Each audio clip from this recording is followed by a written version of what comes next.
Venustiano Carranza gobierna entre el 14 y el 17 como... me parece que el título o el cargo que tenía era encargado del poder ejecutivo. O sea, él no era el presidente. Él como que protegía la presidencia. Creo que incluso en la actualidad, pues México sigue siendo de facto un país católico. O sea, sí, claro. Legalmente es laico, pero muchas veces en los hechos pues es católico. Y bueno, la secularización de las sociedades trae la instauración de las democracias, ¿no? Y por lo tanto también derribar los sistemas autoritarios.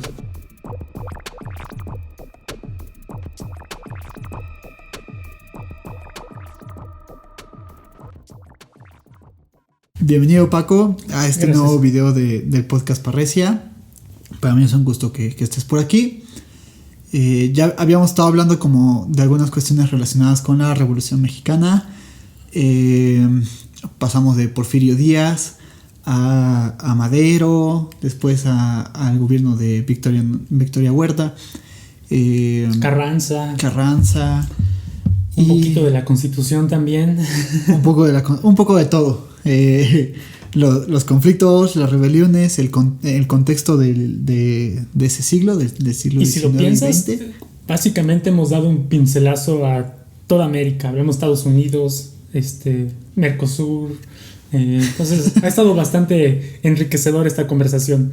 Sí. Y la verdad es que de esta conversación aprendo mucho. Te lo decía antes de grabar, que aprendo mucho porque son temas que no domino. Entonces, el que me hayas pasado como esa lectura que me hiciste favor de mandarme, y que además como esta plática, pues también es una forma en la que la gente puede aprender cosas, pero para mí también es una forma en la que yo puedo aprender cosas, y espero que tú también puedas llevarte pues una plática agradable o algo así, y algo, lo que sea. La satisfacción de poder compartir lo poquito que sé y las reflexiones que surgen en torno a ello, ¿no? Igual supongo que tuvimos que haberlo dicho en todos los videos anteriores, porque este es el cuarto. Si alguien quiere comentar más y profundizar en la conversación, yo creo que siempre se agradecerá, ¿no? Que pongan ahí algo. Sí, por favor, siempre les digo que por favor comenten. Bueno, siempre les digo, en los 3 videos anteriores no dijimos nada. Pero bueno, siempre es para mí muy grato leer sus comentarios, salvo cuando son así gente que nos ataca y así, que ha pasado también.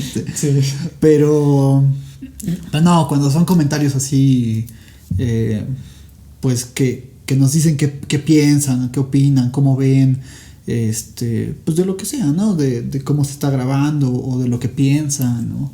Con las ideas que se están transmitiendo. Creo que es algo muy valioso. Y bueno, entonces, ya veremos qué nos dejan allí acerca de la revolución. Sí. Esperemos que no me vuelvan a llamar filósofo progre. Y pues antes de comenzar, me gustaría que volvieras a presentarte, para quien no te conoce. Sí. Bueno, me llamo Francisco Corona Flores. Como lo he dicho en videos anteriores, o Paco Corona, o Paco para los amigos. Estudié la licenciatura en Humanidades en UPAEP, y posteriormente hice una maestría en Historia y Patrimonio por un consorcio de la Unión Europea a través de las universidades de París, Panteón, Sorbona, de Padua y de Évora. Y bueno, como ya se dieron cuenta, hemos estado hablando de la Revolución Mexicana, y esta es la 4ª entrega acerca del tema. Estamos en la bella Tlaxcala. Bebiendo refresco y nada, charlando con ustedes. Ya soy un poblano que confirma que Tlaxcala existe. Sí, aquí estamos. Esto no es un espacio vacío, ni es una imaginación. Sí, oye, está como muy interesante todo eso que se dice, ¿no? El conflicto que a veces como que puede haber entre Puebla y Tlaxcala. Sí, yo nunca lo entendí hasta que, por ejemplo, fui a Puebla a estudiar la licenciatura. O sea, ahí entendí como que había algo que seguía latente, ¿no? Y fíjate, es curioso porque justamente hablando de nuevo de la revolución, es un sociólogo, pero escribió mucho acerca de la revolución en Tlaxcala, y uno de los últimos libros que publicó, no sé si siga viviendo él, pero lo publicó hace como 6 años, es un libro interesante que se llama Puebla y Tlaxcala, amores y odios compartidos, ¿no? Y la primera página creo que es genial, porque dice algo así: para entender la relación entre Puebla y Tlaxcala, habría que entender que se trata de una ¿A alguien no le gustó este comentario? ¿Quién sabe qué pasó? Habría que entender que se trata de una relación similar a la de México con Estados Unidos, ¿no?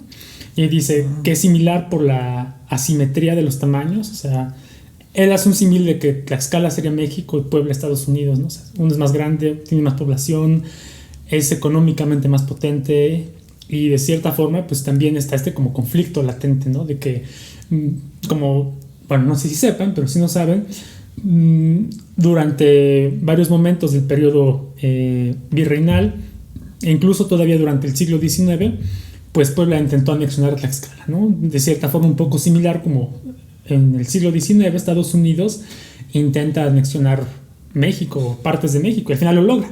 Entonces, esto que comentas es muy interesante, ¿no? O sea, yo nunca lo había pensado, pero cuando leí en este libro dije, oye, hay algo de esa dinámica, ¿no? Sí. No he terminado el libro, pero hay reflexiones interesantes, ¿no?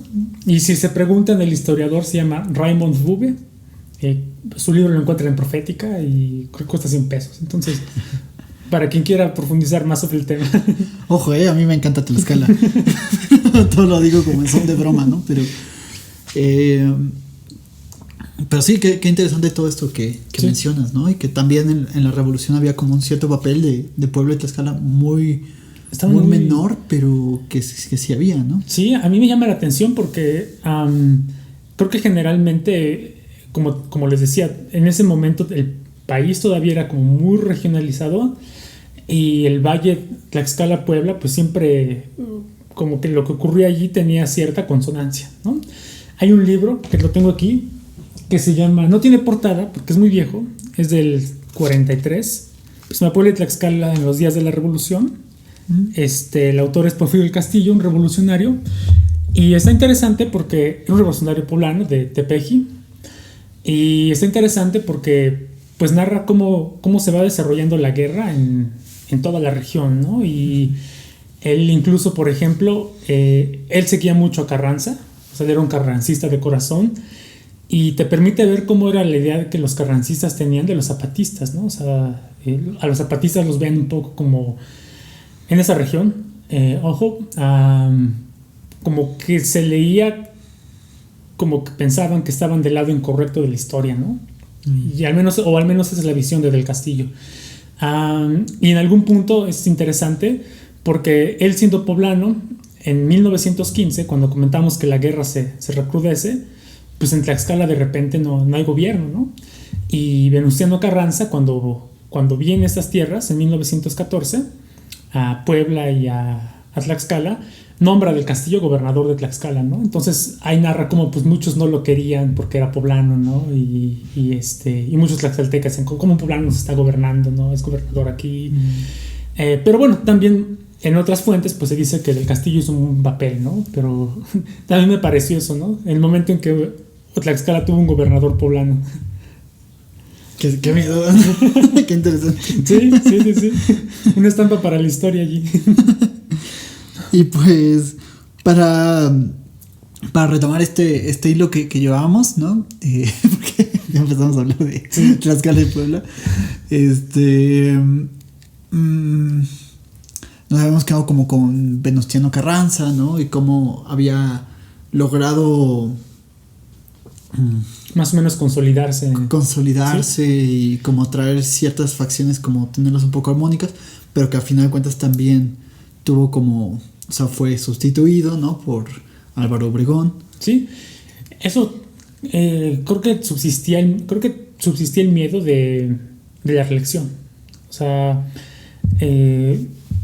la Constitución se promulga en el 17 y Venustiano Carranza gobierna entre el 14 y el 17 como me parece que el título o el cargo que tenía era encargado del poder ejecutivo.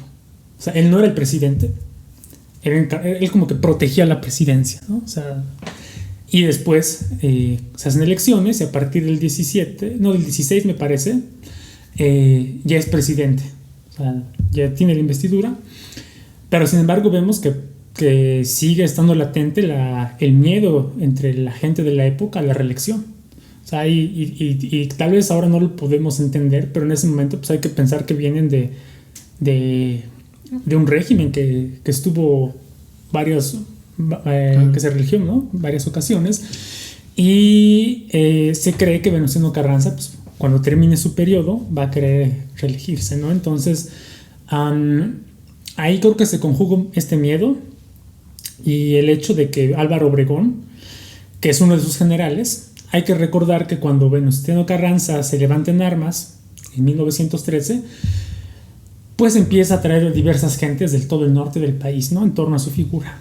Y una de esas, él tuvo dos generales principales que lo ayudaron a derrotar entre 1914 y 1917 a Francisco Villa, por ejemplo, y a otras fuerzas revolucionarias. Uno de ellos era Pablo González y el otro era Álvaro Obregón. Entonces el ejército constitucionalista se va a dividir en esas épocas en dos grandes cuerpos. Y algunos más pequeños, pero digamos los más potentes era el ejército del noreste, o sea, del lado de Monterrey, del lado de Tamaulipas, que estaba a cargo de Pablo González, y el ejército del noroeste, del lado opuesto, que estaba a cargo de Álvaro Obregón. Y bueno, la verdad es que de los dos el militar más talentoso es pues Álvaro Obregón, ¿no? O sea, quitando un poco de lado un momento su parte como político, en el campo de batalla la verdad es que es donde se hace su nombre. Se hace su nombre porque es un buen estratega, se dice que es muy valiente, que es muy decidido, que es buen estratega, y además en algún punto, ya un poco como político, digamos que lo que le ayuda a seguir consolidando su prestigio una vez que pues, las cosas militarmente están calmando, es el hecho de que aprende a explotar su discapacidad. O sea, en alguna batalla, no recuerdo cuál es el brazo, pero pierde un brazo. Y entonces él pues lo va exhibiendo cuando la guerra armada, cuando la fase armada empieza a calmarse, como una especie de símbolo de que yo fui revolucionario. ¿Sí? Obvio no así, pero vaya. Sí, claro. Entonces él también pues tiene la ambición de llegar a ser presidente, ¿no? En algún momento después le preguntan acerca de su ambición o los ganas de estar en la presidencia, y él dice que como un poco en tono de burla dijo que desde Sonora pudo ver la presidencia, o sea, dando la idea de que pues lo había tenido contemplado por algún tiempo, ¿no? Entonces bajo esta incertidumbre de que tal vez Carranza se perpetúe en el poder, y bajo la ambición de Álvaro Obregón, que había sido el más exitoso, como ya dijimos, de estos dos generales. Que además el otro estaba como más en la defensiva y sí, de una manera estática, ¿no? Sí, Pablo González. Ajá. Y Álvaro Obregón es como puro ataque, ¿no? Y además, él tiene el prestigio de haber derrotado a Villa. Entonces, héroe de guerra, no tiene el brazo, derrota a Villa, todo el mundo reconoce su valor, dicen que era muy carismático, además, pues tenía esta inquietud. Y empieza a organizar una revuelta, ¿no? Entonces es ahí cuando Venustiano Carranza, pues, se da cuenta que es muy probable que lo asesinen y parta a Veracruz. Y se lleva, no recuerdo bien si se lleva el Archivo General de la Nación, pero pues sí se llevan pertrechos militares, se lleva dinero. Y como Álvaro Obregón, con todo su prestigio militar, tiene muchos militares que lo apoyan, pues empiezan a cerrar la puerta a Venustiano Carranza durante su escape hacia Veracruz, ¿sí? Y estando en Tlaxcala, comento que es aquí donde Venustiano Carranza decide dejar de utilizar el ferrocarril para moverse. Entonces se baja del ferrocarril en Apizaco, estamos como a 20 kilómetros de Apizaco, y pues emprende su retirada hacia el norte, hacia la Sierra de Puebla. Él tenía la esperanza de atravesar toda la sierra y llegar desde allí arriba hacia Veracruz, y tenía la intención de pedir ayuda a Estados Unidos, ¿sí? Tenía la intención de pedir armas y Veracruz pues le iba a permitir de tener una plaza segura y el puerto, que es estratégico, a partir de la cual recibir armas, ¿no? Él seguía la lógica de replicar la estrategia que puso en marcha cuando tuvo que derrotar a Francisco Villa unos años antes. Piensa que le va a funcionar, pero pues lo logran matar en el norte de Puebla, en la Sierra Norte, en Tlaxcalancingo. Me parece que es en mayo de 1920, y pues Álvaro Obregón se queda en el poder, ¿no? Y volviendo a lo que dijimos en el primer capítulo de esta serie, La Revolución, eventualmente Álvaro Obregón pues también va a ser asesinado. No recuerdo bien, creo que fueron 3 años y medio después. Él logra gobernar, y sin embargo, tratando de aplicar un poco de las leyes anticlericales, es decir, no anticlericales, no estaban creadas para ser anticlericales, pero vaya, restringían mucho de la actuación de la Iglesia Católica en la vida pública. Pues es asesinado por no recuerdo su nombre, un individuo que estaba en contra de estas leyes, ¿no? Lo asesinan en un restaurante que se llama La Bujía, en un evento público, y pues ahí muere también. Que es donde entra también este nuevo hueco que trae una nueva ola de incertidumbres. Sí. Y que es donde viene a instalarse Plutarco Elías Calles. Sí, sí. Que gobierna pues de manera formal 4 años, pero que en realidad se queda otros 8 detrás de los presidentes que le suceden. Uh-huh. Y pues ese es el periodo que le conocen como el Maximato. Se le conoce como el Maximato. Y Plutarco Elías Calles también se ha recordado porque él continúa esta política y la lleva a otro nivel, el hecho de aplicar las leyes laicas o laicistas. Y hay que recordar que creo que incluso en la actualidad pues México sigue siendo de facto un país católico. O sea, sí, claro. Legalmente es laico, pero muchas veces en los hechos pues es católico. Sí. Y hay que tener en cuenta que esa realidad era mucho más latente hace 100 años. Claro.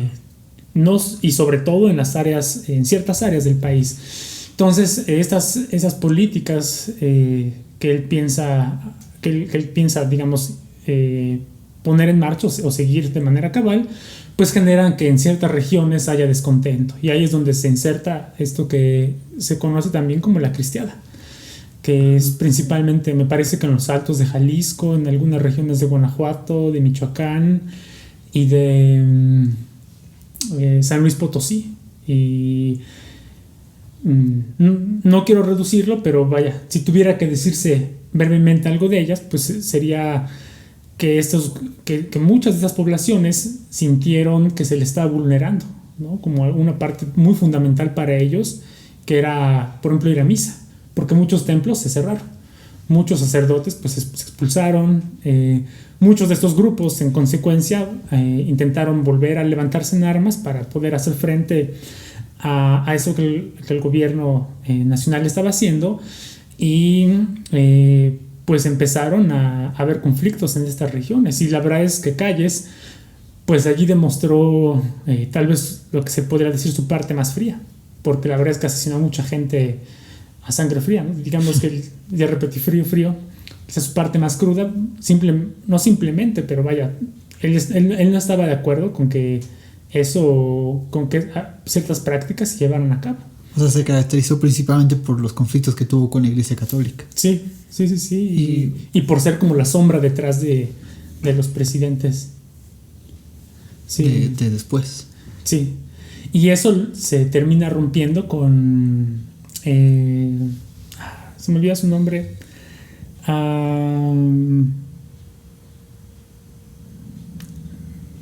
¿Puedes recordarme cómo se llamó quien hizo la expropiación petrolera?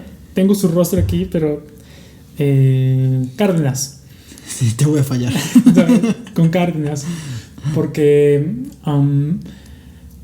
Plutarco Elías Calles pensaba que Cárdenas iba a ser de nuevo una especie de presidente títere. Entonces pensó que iba a ser leal a él, permite que llegue a la presidencia, pero pues Cárdenas demuestra que él no va a ser igual que los anteriores, y y ya investido presidente, pues decide expulsar a Calles del país. Me parece que primero le imputa una especie de persecución porque lo quieren culpar por tráfico de armas, pero al final la salida es que salga del país, ¿no? Para que efectivamente pueda Cárdenas gobernar.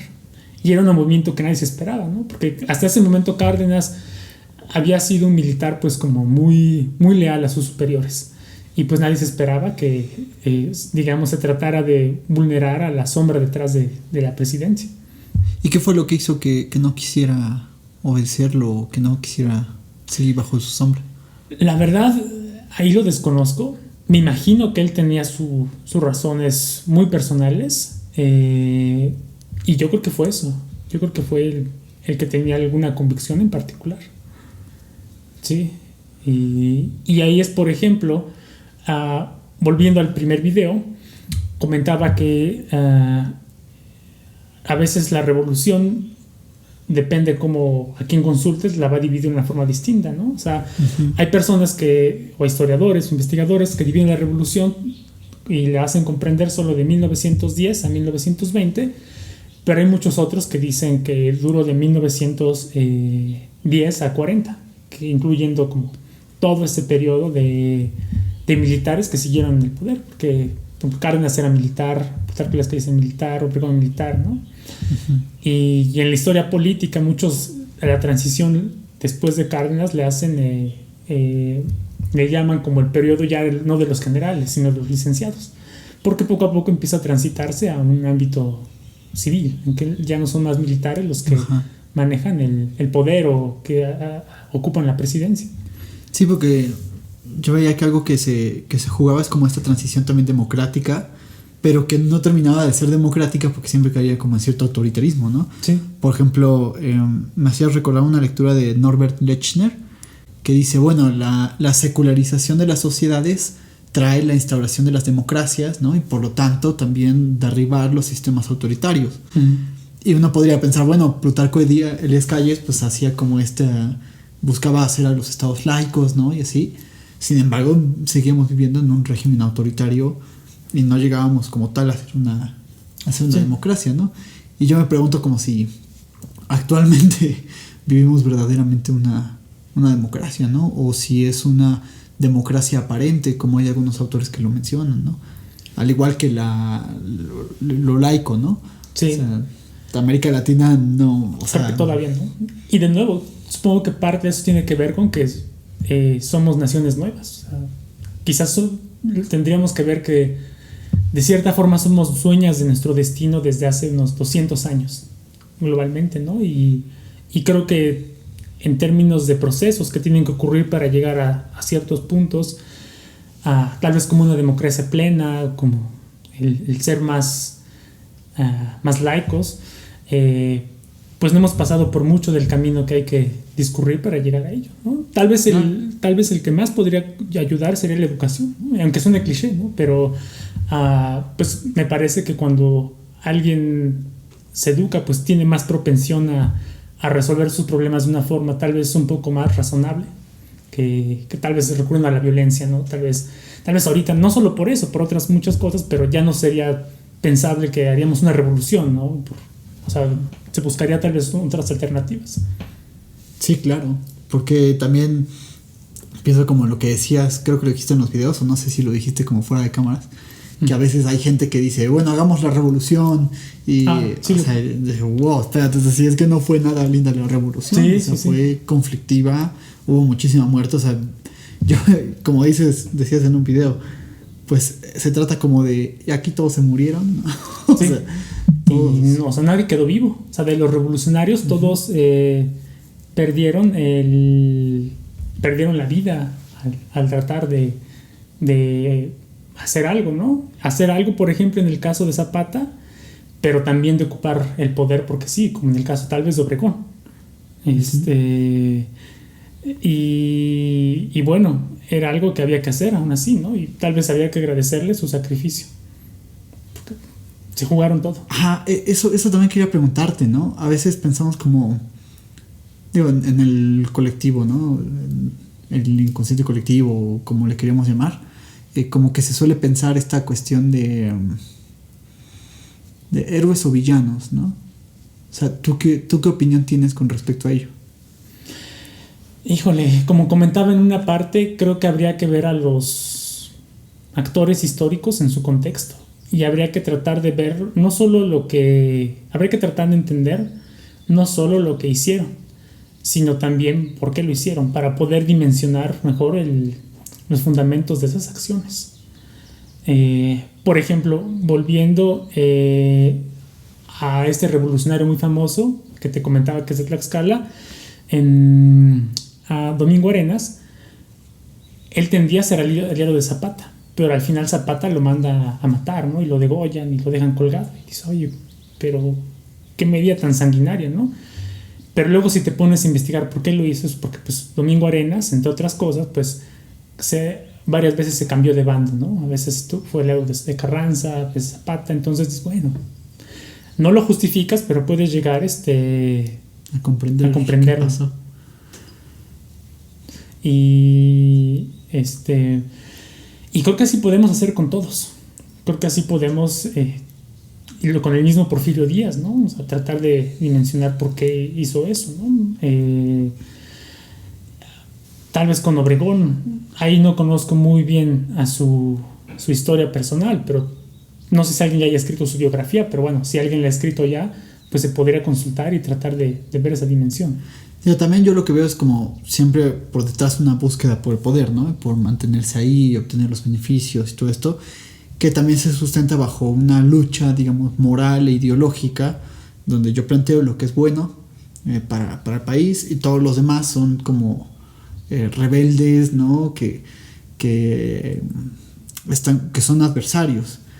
Y con Plutarco Elías Calles más o menos había como esa cuestión de bueno, también integremos a los rebeldes, también integremos como la diferencia, a todo eso, y podría haber como un poco más de pluralidad, ¿no? Pero aún así había como pues todos estos autoritarismos que no se dejaban, ¿no? Incluso pues la creación del Partido Nacional Revolucionario, o sea, se instaura bajo buenas intenciones, pero sabemos lo que pasa después. O sea, que es un partido que se mantiene en el poder. Sí. O sea, y que fomenta la corrupción y todas estas cuestiones, ¿no? Sí. Sí. Y de nuevo, creo que es parte del proceso que México tenía que vivir, ¿no? O sea, si nos ponemos hay un término para cuando haces el ejercicio de imaginarte la historia de otra forma. No recuerdo cómo se le dice, pero si nos ponemos a hacer ese ejercicio, pues la verdad, pues lo que habría pasado si Zapata y Villa ganaran la guerra, ¿no? O sea, tendríamos otro país. Tal vez el PRI no hubiera existido y el PRI, no sé, no sabemos qué podríamos hacer ahora o dónde podríamos estar. Y sin embargo, creo que a pesar de todos los procesos que ocurrió, pues se ha hecho lo mejor que se ha podido, ¿no? Con mucho trabajo, muy difícil, pero también hay que tomar en cuenta que México es un país muy grande en términos de habitantes y muy diverso, y creo que tanta diversidad es maravillosa por un punto, pero también es muy difícil de poner políticamente de acuerdo y de coordinar hacia esfuerzos, porque otra vez cada quien quiere algo distinto y cada quien quiere hacerlo de algo distinto, ¿no? Y al final todos tenemos que tratar de encontrar un justo medio en el que podamos cumplir nuestras aspiraciones. Pues bueno, me gustaría que lo dejamos por aquí. Ya llegamos otra vez a los 30 minutos. Muchísimas gracias a quien nos está escuchando o a quien nos está viendo. Recordarles que pueden suscribirse al canal de Parresia. Se suben videos cada domingo. Que no olviden comentar, que no olviden compartir a quienes crean que pueda interesarle este contenido. ¿Qué más? Dejarnos su like. Y a ti te agradezco muchísimo. Nuevamente es para mí un honor inmenso como tenerte por aquí y todo lo que contribuiste como a este programa. Espero que en algún momento también podamos volver a reunirnos y hablar de otra cosa. Me gustaría incluso como abordar la cuestión de la independencia en algún podemos hablar del siglo futuro. XIX, que es también fantástico. Digo, fue horrible, pero fantástico. Pero fantástico para el análisis. Claro que sí. Y digamos, en algún momento tenerte nuevamente. Y muchísimas gracias. Gracias a todos y espero que puedan revisar los videos anteriores. Seguramente les van a gustar si les gustan este. Y de nuevo, pues comenten lo que les haya parecido, si quieren abonar a la discusión. Y gracias por invitarme. Me gustó mucho. Al contrario, gracias. Pues nos vemos el siguiente domingo con un video